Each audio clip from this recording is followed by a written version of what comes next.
السلام علیکم ورحمۃ اللہ وبرکاتہ۔ پیارے بھائیوں، میں نے آپ کے لیے ایک بہترین ٹاپک لایا ہے۔ آئیے چلتے ہیں ہم اپنے ٹاپک کی طرف۔ الحمدللہ وکفا وسلام علی عبادہ الذین اصطفا، اما بعد فاعوذ باللہ من الشیطان الرجیم، بسم اللہ الرحمن الرحیم۔ السلام علیکم ورحمۃ اللہ وبرکاتہ۔ ہمارے آج کی موضوع ہے لا الہ الا اللہ کا معنی، شرائط اور نواقص۔ پیارے بھائیوں، لا الہ الا اللہ کا معنی ہے لا معبود بحق الا اللہ، کہ اللہ کے سوا کوئی معبود برحق نہیں۔ یہ جملہ نفی اور اس بات دونوں پر مشتمل ہے۔ اس میں لا الہ نفی ہے جبکہ الا اللہ اس بات ہے، جبکہ لفظ جلالہ اللہ لا کی محذوف خبر سے بدل ہے، لہذا تقدیر عبارت یوں ہوگی لا الہ حق الا اللہ۔ اس حق کی تقدیر ماننے سے ان لوگوں کا اشکال دور ہو جاتا ہے جو کہتے ہیں کہ تم کیسے دعویٰ کرتے ہو کہ اللہ کے سوا کوئی معبود نہیں، حالانکہ اللہ کے سوا بھی کئی معبودوں کی عبادت کی جا رہی ہے، اور اللہ تعالیٰ نے بھی ان کا نام الہ یعنی معبود رکھا ہے، جیسے قرآن مجید میں موجود ہے کہ فما اغنت عنہم آلہتہم التی یدعون من دون اللہ من شیء لما جاء امر ربک، انہیں ان کے معبودوں نے کوئی فائدہ نہ پہنچایا جنہیں وہ اللہ کے سوا پکارا کرتے تھے جبکہ تیرے پروردگار کا حکم آ پہنچا۔ اسی طرح اللہ تعالیٰ فرماتے ہیں کہ وَلَا تَجْعَلْ مَعَ اللَّهِ إِلَٰهًا آخر، اللہ کے ساتھ کسی کو معبود مت بنانا۔ تو ان لوگوں کا اشکال خبر مقدر ماننے سے دور ہو جاتا ہے کہ اللہ کے سوا معبود تو ہیں لیکن تمام کے تمام معبود باطل ہیں، پس یہ کلمہ اللہ کے علاوہ کسی اور کے معبود ہونے کی نفی کرتا ہے، جبکہ اللہ کے معبود برحق ہونے کا اس بات کرتا ہے۔ بس اللہ کے علاوہ کسی بشر، جن، فرشتے وغیرہ کی عبادت کرنا باطل ہے، کہ ان کے معبود برحق صرف اور صرف اللہ تعالی ہی ہے، جیسا کہ اللہ تعالیٰ فرماتے ہیں کہ ذالک بأن اللہ هو الحق وأن ما يدعون من دونه هو الباطل، اللہ برحق ہے اور اس کے سوا جسے بھی وہ پکارتے ہیں وہ سب باطل ہے۔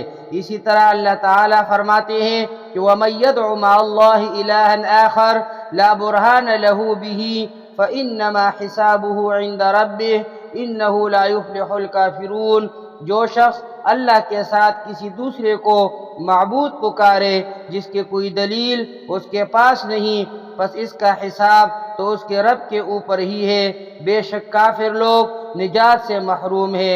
اس معنی میں اور بہت ساری آیات موجود ہیں جو اس بات پر دلالت کرتی ہیں کہ یہ ایک عظیم کلمہ ہے اور اپنے قائل کو اس وقت تک فائدہ نہیں دے سکتا اور شرک سے نہیں نکال سکتا جب تک وہ اس کے معنی کو نہ سمجھ لے اور اس پر عمل کرتے ہوئی اس کی تصدیق نہ کر دے۔ منافقین بھی اس کلمہ کو پڑھتے تھے لیکن عدم تصدیق کی وجہ سے جہنم کے نچلے درجے میں ہوں گی۔ اسی طرح مشرکین بھی یہ کلمہ پڑھتے ہیں لیکن عدم تصدیق اور بے عملی کی وجہ سے نجات سے محروم ہے۔ پیارے بھائیوں، کلمہ کی شرائط ذکر کر رہا ہوں۔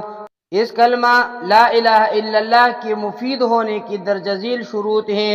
نمبر 1، علم، اس کلمہ کے معنی کا علم ہو جو جہالت کے منافی ہو، جیسا کہ اس کا معنی گزر چکا ہے کہ اللہ کے سوا کوئی معبود برحق نہیں، پس اللہ کے سوا تمام معبود جن کی لوگ عبادت کرتے باطل ہے۔ نمبر 2، یقین، اس کلمہ پر یقین ہو جس میں شک نہ ہو، یعنی اللہ کے معبود برحق ہونے پر پختہ یقین ہو۔ نمبر 3، اخلاص، یعنی بندہ اپنی تمام عبادات کو خالصتاً اللہ ہی کے لیے کرے۔ جب آدمی اپنی عبادات کو اللہ کے علاوہ کسی نبی، ولی، جن، فرشتہ، بت وغیرہ کی طرف پھیر دیتا ہے تو یہ اخلاص کے منافی ہے۔ نمبر 4، تصدیق، یعنی جو کلمہ وہ اپنی زبان سے ادا کر رہا ہے اس میں وہ سچا ہو، اس کی زبان اس کے دل اور اس کا دل اس کی زبان کے موافق ہو۔ اگر صرف زبان سے کلمہ پڑھتا ہے لیکن دل سے اس کی تصدیق نہیں کرتا تو یہ کلمہ اس شخص کو کوئی فائدہ نہیں دے گا اور وہ شخص منافقین کی طرح کافر ہی ہوگا۔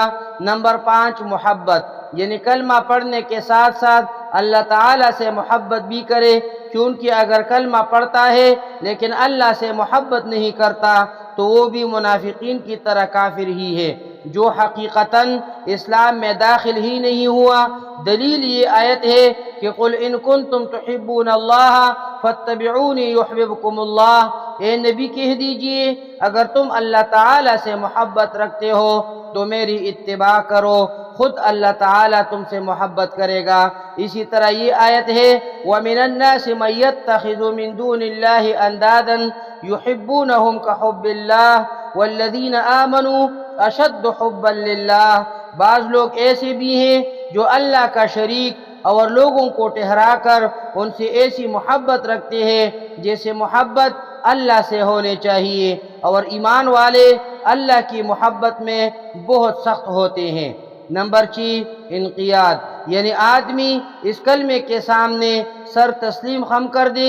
اگر کلمہ تو پڑھتا ہے لیکن اس کے تقاضوں پر عمل کرنے سے تکبر کرتا ہے تو وہ شخص ابلیس کی ہی طرح کافر ہے۔ نمبر 7، قبولیت، یعنی کلمہ کے تقاضوں کو دل و دماغ سے قبول کر لے اور اپنی عبادات کو خالصتاً اللہ کے لیے کرے، غیر اللہ کے لیے نہ کرے۔ نمبر 8، غیر اللہ کا انکار کرنا، یعنی غیر اللہ کی عبادت سے براءت کا اظہار کرے اور عقیدہ رکھے کہ یہ باطل ہے، جیسا کہ اللہ فرماتے ہیں کہ فَمَن يَكْفُرْ بِالطَّاغُوتِ وَيُؤْمِن بِاللَّهِ فَقَدِ اسْتَمْسَكَ بِالْعُرْوَةِ الْوُثْقَىٰ، جو شخص اللہ تعالیٰ کے سوا دوسرے معبودوں کا انکار کر کے اللہ پر ایمان لائے اس نے مضبوط کڑے کو تھام لیا۔ لہذا تمام مسلمانوں پر فرض ہے کہ وہ اس کلمہ کی تمام شروط کی رعایت رکھتے ہوئے اس کلمہ کو ثابت کرے۔ اگر کسی آدمی کے اندر یہ شرائط ہے تو وہ مسلمان ہے، اور اگر کسی کے اندر مذکورہ شرائط نہیں تو وہ غیر مسلم ہی ہے۔ امام حسن بصری رحمہ اللہ سے پوچھا گیا کہ لوگ کہتے ہیں کہ لا الہ الا اللہ کا پڑھنے والا جنت میں ضرور داخل ہوگا، تو انہوں نے جواب دیا کہ ہاں، مگر جس نے اس کو شروط و تقاضوں کو پورا کیا۔ امام وہب ابن منبہ سے پوچھا گیا کہ کیا لا الہ الا اللہ جنت کی کنجی نہیں ہے؟ تو انہوں نے فرمایا کیوں نہیں ہے، مگر کنجی میں دندانے ہوتے ہیں، اگر تم دانت والی کنجی لاؤ گے تو اس سے جنت کا دروازہ کھلے گا ورنہ نہیں۔ کلمہ کے نواقض، پیارے بھائیو، اس کلمہ لا الہ الا اللہ کے منافی اور اس کو باطل کر دینے والے امور درج ذیل ہیں۔ ہر وہ قول و فعل یا عقیدہ جو انسان کو شرک اکبر میں ڈال دے وہ اس کلمہ کے منافی اور اس کلمہ کو باطل کر دینے والا ہے۔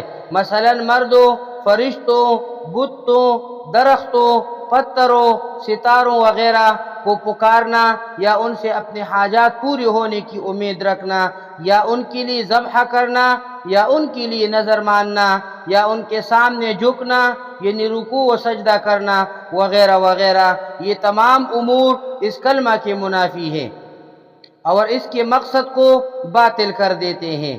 اسی طرح اللہ تعالیٰ کی حرام کردہ چیزوں کو حلال جاننا، جیسے زنا، شراب، والدین کی نافرمانی، سود وغیرہ کو حلال جاننا، یا اللہ تعالیٰ کی طرف سے واجب کردہ چیزوں کا انکار کرنا، جیسے نماز کی فرضیت، زکوٰۃ، روزہ، حج، والدین کی فرمان برداری، شہادتیں کا زبان سے نطق وغیرہ کا انکار کرنا۔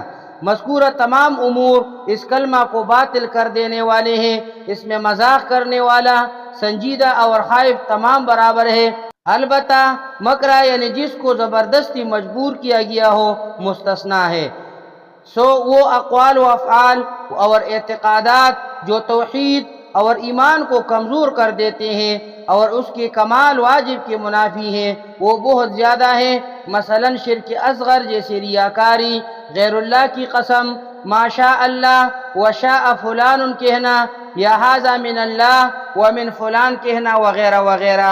اسی طرح تمام گناہ توحید اور ایمان کو کمزور کر دیتے ہیں جو توحید کے کمال واجب کے منافی ہیں۔ لہذا انسان کو ایسے تمام امور سے بچنا چاہیے جو توحید اور ایمان کو کمزور کر دیں اور ثواب میں کمی واقع ہو، کیونکہ اہل سنت والجماعت کے نزدیک ایمان میں کمی و زیادتی ہوتی رہتی ہیں، جس پر واضح اور صریح دلائل موجود ہیں، جیسا کہ اللہ تعالیٰ فرماتے ہیں کہ وَإِذَا مَا أُنزِلَتْ سُورَةٌ فَمِنْهُمْ مَنْ يَقُولُ أَيُّكُمْ زَادَتْهُ هَٰذِهِ إِيمَانًا فَأَمَّا الَّذِينَ آمَنُوا فَزَادَتْهُمْ إِيمَانًا وَهُمْ يَسْتَبْشِرُونَ۔ جب کوئی صورت نازل کی جاتی ہے تو بعض منافقین کہتے ہیں کہ اس صورت نے تم میں سے کسی کے ایمان کو زیادہ کیا ہے، تو جو لوگ ایماندار ہیں اس صورت نے ان کے ایمان کو زیادہ کیا ہے اور وہ خوش ہو رہے ہیں۔ دوسری جگہ اللہ تعالیٰ کا ارشاد ہے انما المؤمنون الذین اذا ذکر اللہ وجلت قلوبهم واذا تلیت علیہم آیاتہ زادتہم ایمانا وعلی ربہم یتوکلون۔ بس ایمان والے تو ایسے ہوتے ہیں کہ جب اللہ تعالیٰ کا ذکر آتا ہے تو ان کے دل ڈر جاتے ہیں، اور جب اللہ کی آیتیں ان کو پڑھ کر سنائی جاتی ہیں تو وہ آیت ان کی ایمان کو اور زیادہ کر دیتی ہے اور وہ اپنے رب پر توکل کرتے ہیں۔ اسی طرح اللہ تعالیٰ کا ارشاد ہے وَيَزِيدُ اللَّهُ الَّذِينَ اهْتَدَوْا هُدًى، اور ہدایت یافتہ لوگوں کو اللہ تعالیٰ ہدایت میں بڑھاتا ہے۔ شیخ الاسلام امام ابن تیمیہ رحمہ اللہ فرماتے ہیں کہ جس شخص نے استطاعت کے باوجود زبان سے کلمہ شہادت ادا نہیں کیا وہ متفقہ طور پر کافر ہیں۔ ہاں اگر وہ حصی یا حکمی طور پر کلمہ پڑھنے سے عاجز و بے بس ہے تو اس کا حکم اس کی حالت پر موقوف ہے۔